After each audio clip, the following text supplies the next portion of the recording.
My name is Richard August, and I'll be your host. Welcome to the second part of our discussion of the Israeli-Palestinian conflict, and our guest is Rick Snizek, executive editor of the diocesan newspaper, the Rhode Island Catholic. Welcome back. Thank you, Dick, for having me. Now, in part one, we talked about Mr. Snizek's experience as I call him a war correspondent. He may disagree with that, but he was in a combat zone in Gaza. That was the subject of a series in the Rhode Island Catholic newspaper. Israel has invaded the area known as the Gaza Strip in retaliation for the terrorist attack on Jewish civilians on October 7th.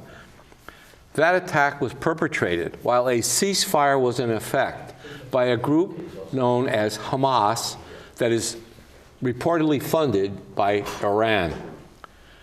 Numerous protests, principally on college campuses in this country and elsewhere around the world, have called for an immediate cessation in the fighting. Democrat members of Congress, known as the Squad, have registered complaints for the record. And in fact, surprisingly, Democrats have largely been silent about these protests, which many describe as being anti-Semitic. First of all, I understand that all press reports coming out of Israel are subject to censorship by the military, at least if they're filed by Israeli sources. Did you encounter any military censorship when you were there? I did not, as far as reporting is concerned. I had a couple of run-ins with the military for different reasons. One closest to the Gaza, but one was in the old city of Jerusalem, where I had just emerged from the interview with the Latin Patriarch, and I was walking through the old city. I was going to the Church of the Holy Sepulchre, and then I was suddenly surrounded by eight military all heavily police. Armed, I assume? Yes, and they all surrounded me. They demanded to see he wanted to see my camera. He said, I want to see your pictures, all of them. So they wouldn't let me go from there. They asked my passport. They held me there probably like 10 minutes, and they radioed someone, and then eventually they let me go from there. I did just, I guess anyone just taking pictures in the old city. But that was one. And the second one was actually near the border. It was in Mafkim, which is about 4 to 4.5 miles or so from north of the Gaza border. I had gone down there to document the action that night with the rockets and such, because that's very close to the border. You can see the rockets coming in. And there were a number of soldiers there, and I was walking down. I put the bulletproof vest on. I had the helmet I was carrying. I had my camera gear. Vest says press right on it. Yes, had that in front and back. And I was walking down to the road, and the soldiers called me over. They were yelling, like, hey, look over here. And I turned around, and they wanted me to take a picture of them. And I said, I can't do that. I can't take pictures of you. And they said, well, we'll cover our faces. They had like a balaclava. They pulled it up over their faces, and they really insisted on doing that. But they were very, very excited about it. They had killed Arabs there, so they said I killed him, he did, and he did. So I gave them the benefit of the doubt, and it was hopefully it was a terrorist. But they were really, really excited about the action going on and taking back over Gaza. So it's sort of a discussion ensued, and then more people came over, then an MP came over, and I didn't ask for any of this. So then one of them came over. She was a young military police, a blonde policewoman, and she had a British accent she spoke with. She said her parents were from England, and she wanted to get to the bottom of it. And I said, I want to get the guys in trouble. I said, but they asked me for a photo, and she was in proximity, so I think she knew. But then the guy who initially asked me to do it came over and started interrogating me. And then I've had this happen before. They'll allow, where are you from? So every fourth question is where you're from. You try to trip you up. And then he said, you look nervous. Why are you nervous? Well, because I was doing my job and you pulled me over here. So eventually it resolved itself, and I went about my business. But if you're filing with them, or if you're a member of the Israeli military, certainly you have to do that. Or if you travel in a convoy to one of the areas, then they want to see the footage to make sure that you're not identifying any Israeli soldiers or the units. Yeah. Yes. So. Did you actually have a press credential? I did, and they were very anxious about it. And the same gentleman that had was interrogating me was the one who asked me for the photo in the first place. So that's why I found it very ironic. He was covering himself. Yes, and then he told the female MP that he said in Hebrew, he thought I had a weapon in my bag, my camera bag, so they wanted to see that. So I had to open that, and when I did, I pulled out the lens, and I had my press ID in there, and they were very interested in seeing that. So they took that and they were scrutinizing it. So, you know, I understand some of those things too, but it just, in this case, it didn't seem like it justified, you know, all of that. But do you understand Hebrew? Is that why, or some of it? No, a few words, a little more Arabic actually than Hebrew, yes. But in there it's almost interchangeable too. Like they'll speak both anyway. Right. But it was an experience that night. It was late at night. The rockets were firing from Gaza. It was constant. It was in the early days of the ground invasion. I went in on day one of the ground invasion. I was just going to ask you that. Yeah. So that's when I got there. Did you have to? Were you accompanied by someone from like a press information office of the military? No, I was on my own. Really? There were, in that group, I was speaking in the other show about the group chat with all the journalists, the Operation Swords of Iron. There were like 984 journalists on that group chat. So some of them were accredited through where you could actually go to the Kiryat in Tel Aviv and attend interviews, attend press conferences with Netanyahu and such.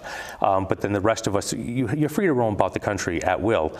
But if you're traveling in a convoy, if you go to like Sderot, places that they were taking journalists in because it was so dangerous with rockets, you know, immediately dropping on you, then you would need to vet that through the Israeli military. But otherwise, no, there was no such restriction on me at all, or any other independent journalist traveling about.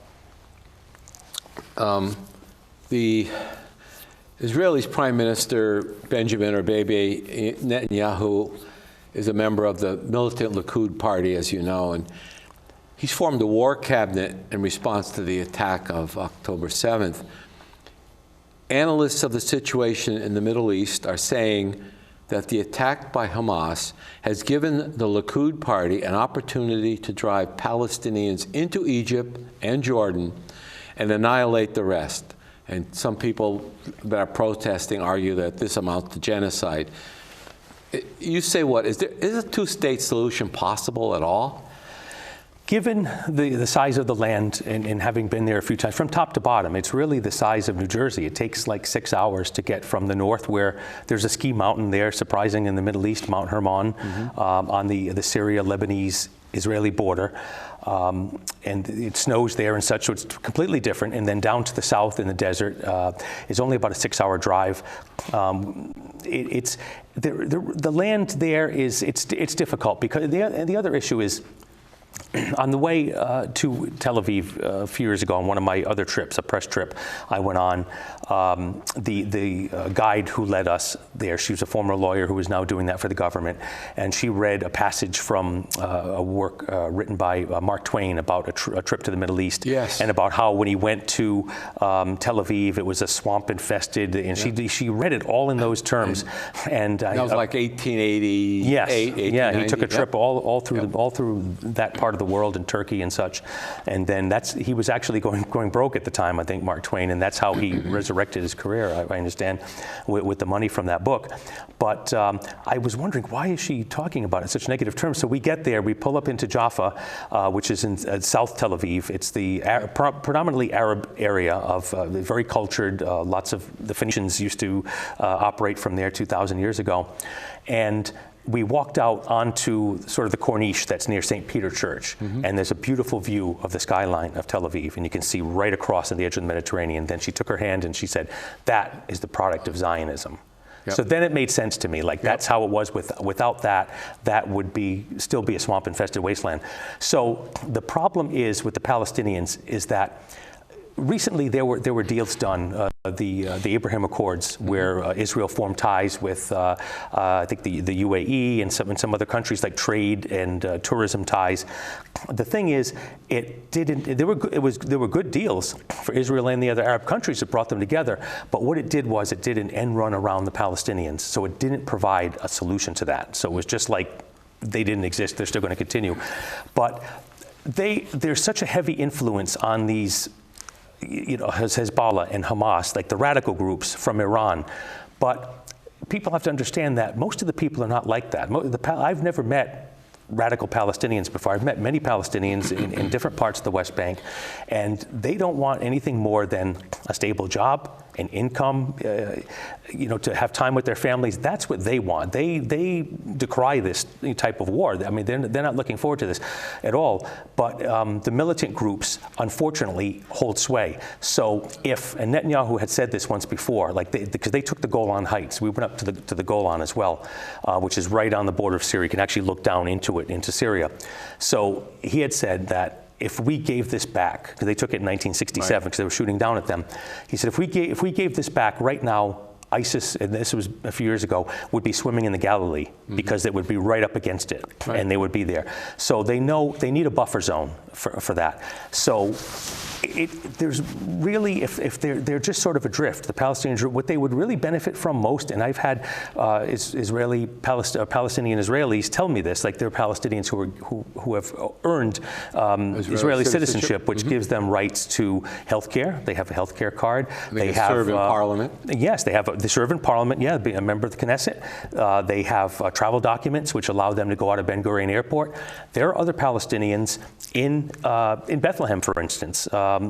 There was a girl who had lived 13 years in Canada because her father was in USAID. She spoke English better than many students, many young girls we have here. She was a manager of a KFC, of all places, across from Manger Square. So she was telling us that she only has 4 passes a year to get into Israel. Her mother needs frequent care for eyes. It was a professional family. So they're encumbered by that. If they leave, they have to go out through Jordan. They have to go to Amman, Jordan, and they have to cross an Israeli checkpoint. Come back. To get there and come back. Yeah, wow. And the problem with many is, I've met some that they're in graduate school and they've come here. One of them worked for the diocese, was a Muslim student at Bethlehem University.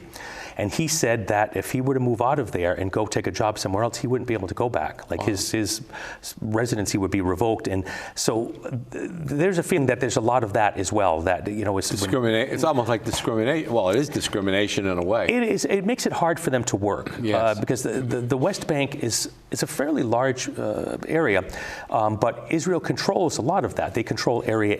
Area A is the Palestinian Authority control, which is around Bethlehem and such. It's more calm up to Ramallah. There's area like B, where there's some sort of joint oversight by the Israel, and then the Jordan Valley, the area C. That's all controlled by Israel. But technically, because I remember going through a checkpoint on the way down, I said, "Oh, we're in the West Bank," and the guide said, "No, we're in the Jordan Valley." And I said, "Well, why did we passed a checkpoint? I was told before this is the West Bank," and she said that. That's because we don't want anyone else driving on our roads. So what that meant, though, is that when we got down to the Dead Sea, there's a very famous, I think it's the Ahava Cosmetics factory, where they use Dead Sea minerals. And it's a very valuable company. They sell all over the world, and it would provide an income, but the Palestinians aren't able to access that. Right? So it's kind of a catch-22. It's so they would happily accept Israeli citizenship, and that would be the easiest way out of the conflict.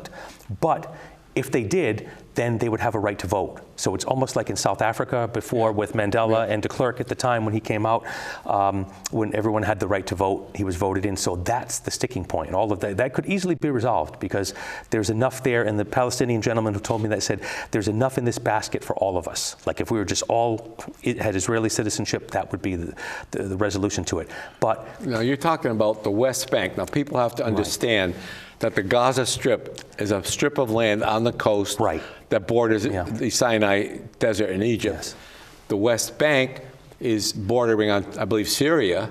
Yes, and Jordan. And Jordan. Well, up to the Dead Sea, yes. Right. And when you say the Golan Heights, that was the area that Arabs were firing rockets into Tel Aviv when that was actually the capital of Israel, right? Yes. So we're looking back at these years of controversy and conflict, and I mean there's just so many angles to this, and certainly the claims of apartheid is based on some of these things that you're talking about that are still very much in evidence. Well, it is. Last December, when I was there, I wanted to go to Bethlehem at Christmas, and I had always gone before on like buses through with groups and such. I wanted to walk it this time, sort of as a personal pilgrimage of sorts. Yeah. So I took an Uber to checkpoint 300, which is a very daunting looking, it's a military sort of checkpoint. The wall is there, the big gray wall, and you have to go through that and walk all along it and you emerge to the other side. There's no check leaving Israel, but when you come back, it's a very thorough check. You have to, it's behind bomb-proof glass. You have to run everything yourself through an airport-style X-ray machine, but it does have that feeling when you emerge on the other side and you're walking along it. It feels like that. But the reason the separation wall was built, and this is the other side of it, back in the 90s and early 2000s, there were a lot of bombings. There were a lot of suicide bombings of Israel. Hamas, and Hezbollah, I always sort of liken them in a way to like a drug cartel. Like they won't strap on the bomb themselves and do it. They'll stay at their villas and be in different countries and operate things from there. And they'll pay a poor family who doesn't have any work or anything $10,000 for their son or to kill themselves. Right, and that's what happened, and it happened a lot. So Israel really had to build that wall at that point, and it did cut down most of the attacks. So it survived. The purpose was intended for. It worked. So the people now, that's a dividing line between the two. Even when you're driving along the highway, the 443 highway into Jerusalem, like you pass through that and you'll see, the Arab communities on one side, with the wall going down in the middle. But unfortunately, if they did, then everyone would just be running amok through there. But it's difficult. It's difficult for them too. I mean, both sides, really, I can really empathize with both. You interviewed, I think we referred to this earlier, a clerk at a pharmacy.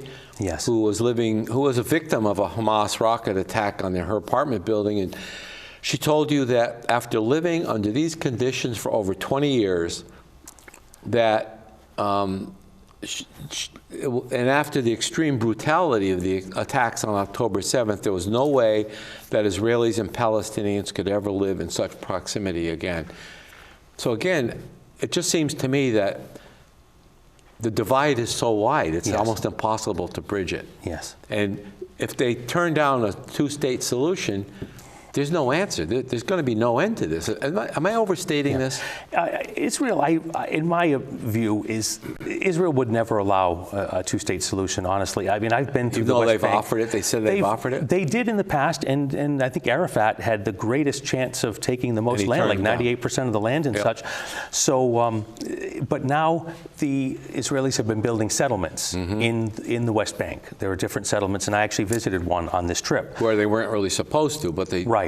And when I used that term once, I mentioned a Jewish settlement, and he said, well, we prefer Jewish communities. And then I said, well, are these contiguous? So then he said, well, we like adjacent. So they had a word for it, but it is building up the land there. There are people moving in with modern homes and such.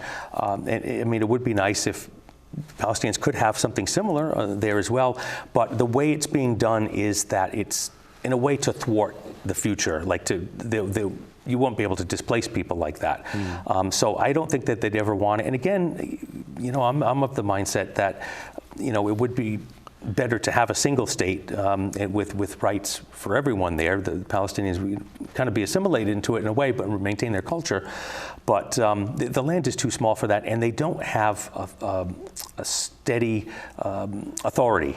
Even Mahmoud Abbas is 80 years old. He's very weak in power, and he's in Ramallah. He's the head of the Palestinian Authority.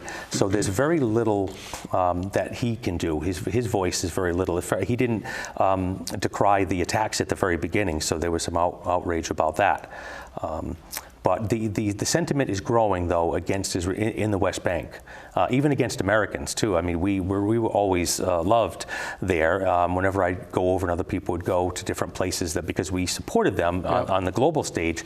But now, with the level of support we've given to Israel against Hamas. But sometimes people don't understand, the incredible brutality of it and the need to do some of that. I mean, they do need to be routed out of there, or else it'll be a replay again. But Hamas is, like you said before, an ideology. So you can't route that from there. But many of the people, though, they've actually, the Gazans, there are 2.2 million Gazans there. I think all of them are displaced. Like last figure I looked at was 1.9 million were displaced and pushed to the south. They are not happy with their leadership. And they've, twice in the past few years, they've staged rallies against them. But it's such a, such a strong-armed group that they've threatened their families and such too within Gaza. But what you had said before about pushing people into Al-Sisi will not allow that at all, because if fundamentalists slip through, like he's been trying to fight that. I was there twice last year in Egypt, and when you're going down the streets of Egypt, it almost looks like a police state. There are people with guns at every corner, practically, or all throughout, even through Cairo and outside of that as well. And they're really trying to keep the Muslim Brotherhood at bay, because there's always the fear that they're going to rise to power. But the flip side of that is that he has to imprison a lot of activists and such. So that's the way it is there, and he won't allow fundamentalists to come in and disrupt his government. He's been spending a lot of money.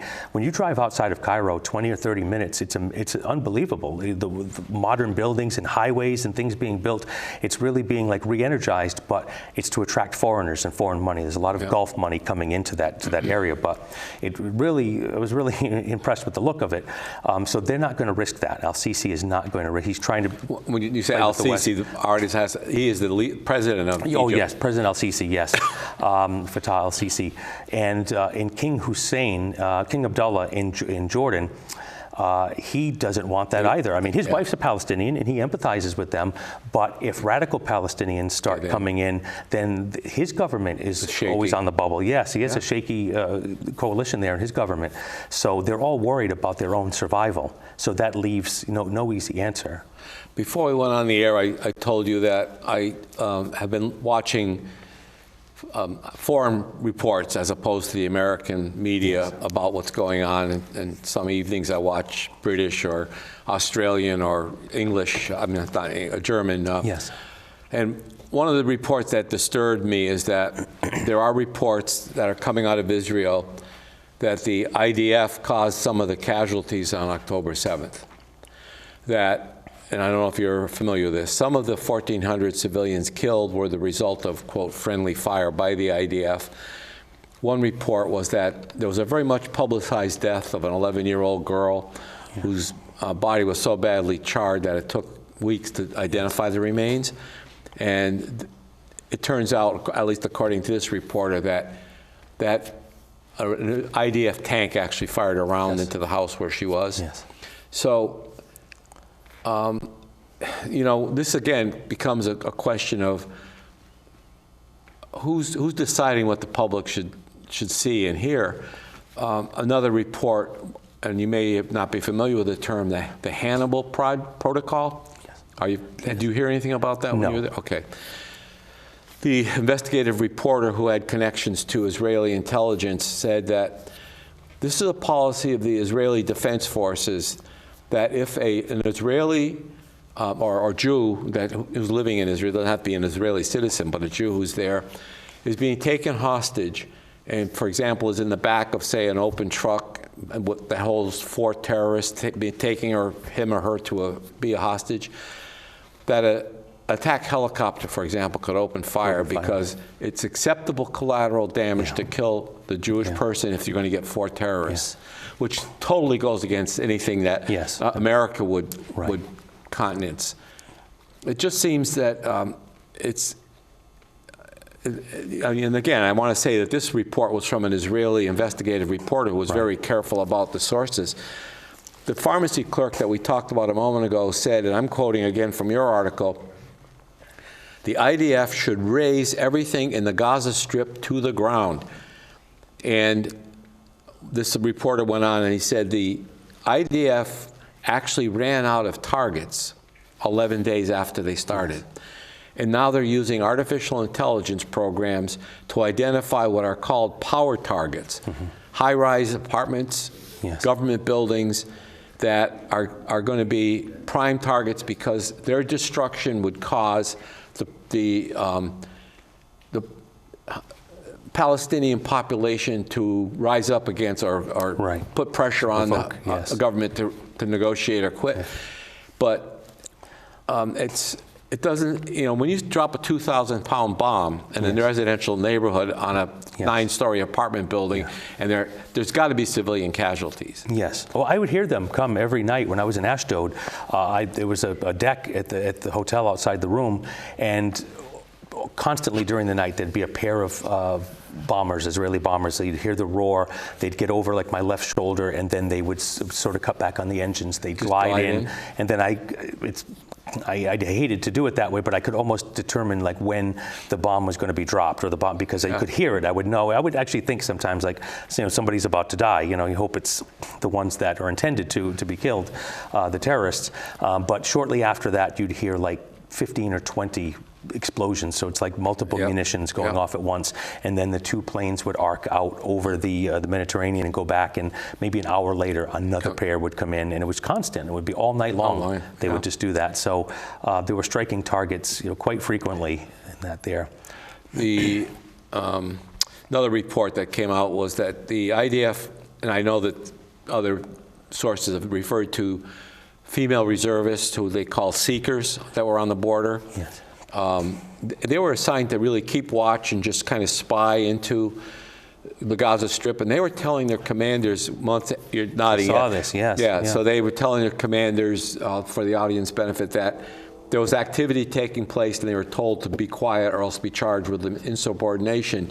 Now, Massoud is regarded as a very competent intelligence agency. The question is, did the Likud government know that something was going to happen like on October 7th, and now they're using that as a springboard for retaliation to achieve the ends that we've talked about before of basically not only annihilating Hamas, but taking control of the Gaza? And you're nodding, yes, you've heard that report. Oh, definitely, yes. And Netanyahu has said, he hasn't discredited it, he just said that there'll be a time for that afterward. So to sort of this, be retrospective. But people, don't want that. They want to have hearings now.